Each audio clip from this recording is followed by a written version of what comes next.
কিছুদিন যাবৎ একটি ভিডিও ফেসবুক খুললেই চোখের সামনে ঘোরাফেরা করছে। সেটা হচ্ছে যে এই যে সম্প্রতি ঘটে গেল অভয়াকাণ্ড, সেই অভয়া যদি ধর্ষিত হয় তাহলে ধর্ষণ করার আগের মুহূর্তে একটি পুরুষ মানুষের যে পজিশনটা থাকে সেই পজিশনে একটা মেয়ে কীভাবে বাঁচবে তার একটা ভিডিও ক্লিপ ক্যারাটে কোনো একটি ক্যারাটে সংস্থা সেটা জারি করে ফেসবুকের মাধ্যমে এবং বিভিন্ন সোশ্যাল মিডিয়া হোয়াটসঅ্যাপেও ঘুরতে দেখা যাচ্ছে। তো টেকনিকটা যখন কোনো সাধারণ মানুষ বা সাধারণ মেয়ে অ্যাপ্লাই করার চেষ্টা করছে তা সে কিছুতেই সেটা পেরে উঠছে না, এবং ওয়েল ট্রেন্ড যে সকল মেয়েরা আছে যারা খুব ভালো, যাদের যাদের ফিজিক্যাল এফিসিয়েন্সি খুব ভালো, তারাও কিন্তু সেই টেকনিকটা করে উঠতে পারছে না। কারণ মার্শাল আর্ট এমনই একটা টেকনিক যে টেকনিক রপ্ত করতে তাদের বহু অনুশীলনের প্রয়োজন এবং দীর্ঘক্ষণ প্র্যাকটিসের পরে গিয়ে হয়, দীর্ঘদিন যাবৎ প্র্যাকটিস করতে হয়। তো আজকে আমি দেখাতে চলেছি যে ক্রামাগার মধ্যে কিভাবে ওই একই সিচুয়েশন, একই পরিস্থিতি থেকে একটি মেয়ে নিজেকে বাঁচিয়ে ফিরতে পারে। তো সেইভাবে আমরা একটা দেখানোর চেষ্টা করব। আগে আমি দেখাবো যে পরিস্থিতিতে যে ক্যারাটে থেকে যে ভিডিও জারি করা হয়েছিল সোশ্যাল মিডিয়ায়, সেই ভিডিওতে যেভাবে টেকনিকটা তারা অ্যাপ্লাই করতে দেখা গেছে, যদিও ভিডিওটার মাঝখানে একটা ব্রেক আছে, একটা কাট আছে, ভিডিওটাকে জোড়া লাগিয়ে আবার করা হয়েছে, তো সেটা আপনারা ভালোভাবে লক্ষ্য করেছেন হয়তো।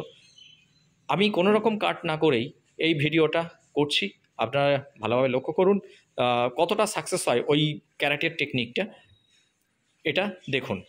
ওকে ওকে রেডি, গো। দেখুন আপনারা, পাটা কোনো রকমভাবেই এনিমির হাতের তলা দিয়ে গলানোর চেষ্টা করছে, কিন্তু পেরে উঠছে না। এটা করা কখনোই সম্ভব নয় একজন সাধারণ মেয়ের পক্ষে। এই টেকনিকটা একেবারেই সম্ভব না করা। ঠিক আছে, রিল্যাক্স। তো এবার যেটা দেখাতে চাইছি, সুতরাং মানে আমি এটা বলবো যে এই ধরনের টেকনিক দয়া করে আপনারা সোশ্যাল মিডিয়ায় পোস্ট করবেন না।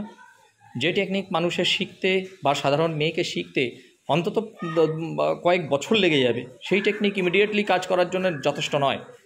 তো মানুষকে এইভাবে বিভ্রান্ত করার কোনো প্রয়োজন আছে বলে আমি মনে করি না। ক্রামাগা কী টেকনিক শেখায়, যেটা সকল ছাত্রছাত্রী বা বিশেষ করে মেয়েদের জন্যে প্রযোজ্য, সেই টেকনিক আজকে আমি এই ভিডিওটার মধ্যে দেখাচ্ছি, দেখুন। Okay ready, start. ফার্স্টে পাটাকে ফোল্ড করছে এবং নি দিয়ে তার রাইট লেগ দিয়ে ফুল পাওয়ারে এনিমির হিপে বা ব্যাকে একটা হিট করলে ন্যাচারালি হাতের উপর থেকে এনিমির যে গ্র্যাব, যে ধরে রেখেছে মেয়েটির হাত, সে কিন্তু ছেড়ে যাবে। আবার একবার, হ্যাঁ, এগেন দেখুন, কোনো রকম এটাতে কোনো ভুলই নেই। ঠিক আছে, আপনি এখানে লক্ষ্য করতে পারছেন যে নিচে শুয়ে আছে সে কিন্তু হিপটাকেও একটু মাটি থেকেও ওপরে তুলে রেখেছে। এগেন আরেকবার দেখা,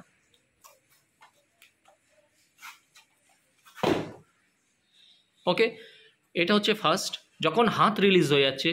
এবার যে অ্যাকশানটা, নেক্সট যে অ্যাকশানটা করার প্রয়োজন, সেই অ্যাকশানটা এবার দেখুন। হ্যাঁ, তার বাঁ হাত দিয়ে এনিমির চোখে একটা আঙুল দিয়ে যখন স্ট্রাইক করছে, তখন কিন্তু এনিমির শরীর অনেক ঢিলা হয়ে যাবে এবং রাইট হ্যান্ড দিয়ে সেই মুহূর্তে মেয়েটি কিন্তু তার অপর সাইডের চেস্টে যদি স্ট্রাইক করে, তো ন্যাচারালি এনিমির যে অবস্থান হবে ঠিক এইরকমই হবে। হ্যাঁ, নেক্সট।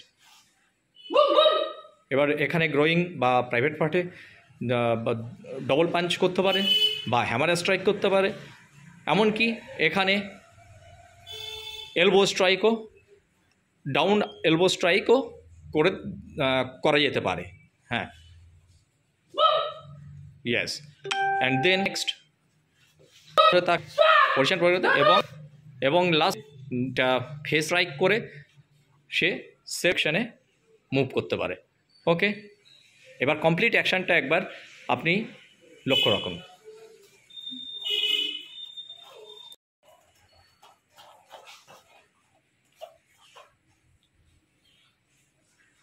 রেডি, গো।